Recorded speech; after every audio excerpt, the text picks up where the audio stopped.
Pemirsa, Minggu 30 Juni kemarin, acara nonton bareng final Piala Dunia 2002 antara kesebelasan Brazil dan Jerman yang diselenggarakan RCTI dan sejumlah sponsor di Stadion Gelora Bung Karno berjalan meriah dan semarak. Acara yang diisi dengan parade terjun payung, konser musik dan pertandingan sepak bola antar kesebelasan artis itu dihadiri oleh Ketua MPR Amin Rais, Ketua Umum PSSI Agung Gumelar, Direktur Utama RCTI Wisnu Hadi serta ribuan penonton.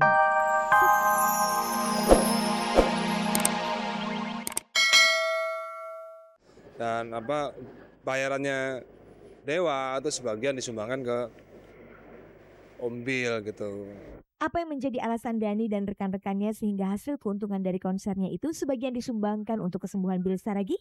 Artis mana lagi kalau nggak artis musik yang bisa ikut ya berbagi rasa lah Mas gitu loh. Jadi menurut saya ini sangat penting gitu kalau misalnya ada mungkin nanti Dewa kalau udah tua mungkin juga seperti itu kan. Kita berharap artis yang muda juga bantuin juga gitu kan.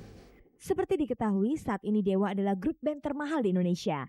Lantas, berapakah Dewa akan menyumbangkan hasil konsernya malam itu? Mungkin 20 juta rupiah mungkin ya untuk Om Bil gitu loh. Untuk ya nggak banyak mungkin tapi ya paling nggak dari sini kita bisa mulai. Artinya semoga artis-artis yang lain juga terketuk hatinya gitu ya apabila ada artis yang sedang dilanda kesusahan ya kalau bisa dimulai untuk saling membantu gitulah. Sebagai grup band papan atas, mengapa baru kali ini Dewa tergerak untuk membantu sesama musisi? Kita juga sering bareng-bareng gitu kayak buat Benny Rollis kemarin kita kan juga ikut berpartisipasi ya. Tapi menurut saya kadang-kadang bareng-bareng itu kan waktunya kan susah gitu kan. Nah, kali ini kalau Dewa ini kebetulan ada konser ya sekaligus saja gitu loh.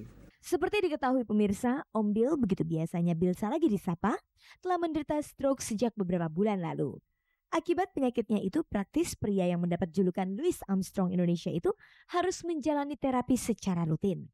Tentang penyakit stroke yang dideritanya itu, Cek dari Cek pernah mewawancarai Bil Saragih sekitar bulan Maret lalu. Saat itu musisi yang terkenal sangat humoris ini sudah sulit sekali berbicara. Meski demikian, Om Bil masih menyempatkan menyanyikan satu syair milik Louis Armstrong.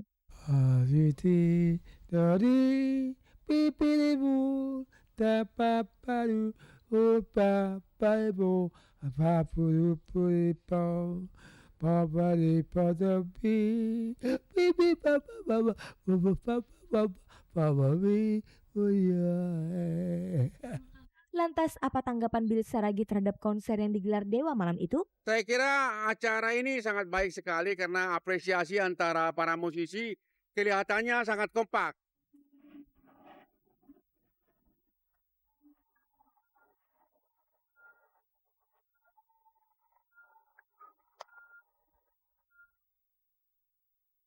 Setelah dikabarkan berpacaran oleh sejumlah media, Roger Danuarta dan Leony Fitria membantah berita itu kepada Cek dan Dicek. Roger dan Leony yang kerap tampil mesra itu mengaku hubungan mereka hanyalah sebatas sahabat dekat saja.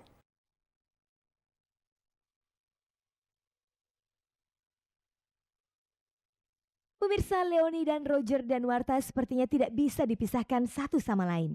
Mereka sama-sama bermain dalam sebuah sinetron remaja yang ditayangkan salah satu stasiun televisi swasta tanah air. Di luar urusan syuting sinetron, mereka juga pernah bersama-sama dalam membintangi sebuah iklan. Selain itu, Leony yang lahir pada tahun 1987 dan Roger pada tahun 1982 kerap juga dimintai berdua untuk urusan pemotretan. Terlepas dari urusan pekerjaan yang sama-sama mereka geluti, mereka juga kerap jalan bersama di luar urusan pekerjaan. Kedekatan dua remaja ini sudah barang pasti mengundang perhatian banyak orang. Bahkan oleh sejumlah media, mereka dikabarkan tengah menjalin hubungan serius. Benarkah demikian? Kita simak penuturan Leony dan Roger berikut ini. Kedekatan kita tuh yang kayak kakak sama adik gitu loh, karena aku juga di rumah anak sulung dan aku dari dulu pengen banget punya kakak laki-laki tuh kayak seru banget gitu, jadinya yaudah kita kakak adik. Mengapa mereka kerap digosipkan berpacaran? Di luar syuting kita juga banyak dapat job berdua ya, kayak waktu itu kita ada iklan berdua segala macam, jadi mungkin orang yang bilang wah nih pacaran nih mereka berdua gitu. Maybe. Sejak gosip berpacaran itu beredar, mengapa Leony dan Roger selalu membantahnya? No comment. No comment. Sama. Lantas benarkah Leony dan Roger memiliki sebentuk cincin yang sama? Klarifikasi. Jadi aku tuh waktu tuh pernah pakai cincin di jari tengah ya, pakai cincin di jari tengah gitu, dan cincin itu tuh patah gitu, nggak tahu kenapa bisa patah, aku juga bingung, itu patah kebelah dua dan akhirnya nggak bisa dipakai lagi. Sedangkan aku tuh pakai cincin itu buat syuting, ya pasti ada continuity dong. Nah terus aku ya kayak ngobrol-ngobrol gitu, cerita, terus aku bilang, Ijer, cincin aku patah nih gitu loh.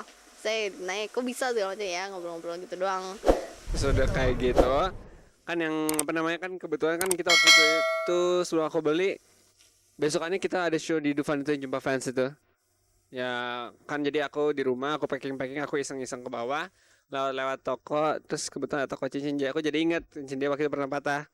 Ya udah aku cari cincinnya, dapat, bagus juga, beli juga deh. Gitu. Dan mengingat gosip itu sudah beredar luas, apakah mereka berencana untuk meluruskan semua pemberitaan itu? Kalau untuk yang itu, Ya biar masyarakat yang nilai lah, kita nggak tahu. lihat nanti deh.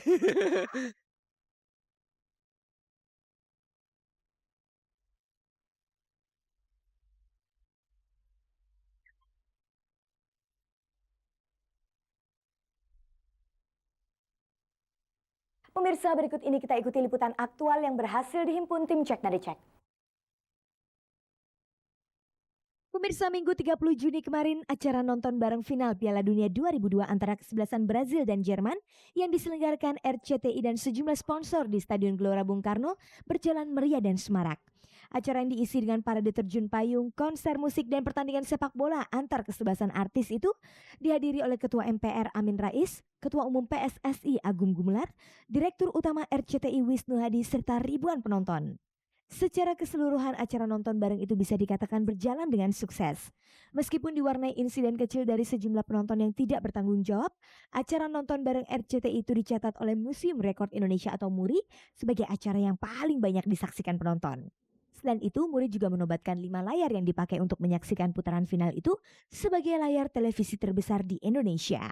Lantas bagaimanakah RCTI mempersiapkan acara tersebut? Berikut pemirsa penuturan Aris Sudarsono, produser acara itu. Pemilihan stadion utama juga didasari kepada kita punya penelitian selama berlangsungnya Piala Dunia. Tadinya kita mau bikin di Istora, tapi saat-saat terakhir kita rubah ke sini karena berdasarkan rating itu bukan main gitu, market share-nya RCTI selama Piala Dunia. Kalau dibikin di Istora pasti nggak bisa nampung nih, jadi kita alihkan ke stadion utama. Meriahnya acara itu sempat diwarnai insiden kecil oleh orang-orang yang tidak bertanggung jawab. Lantas bagaimana menurut Aris Sudarsono tentang kejadian itu?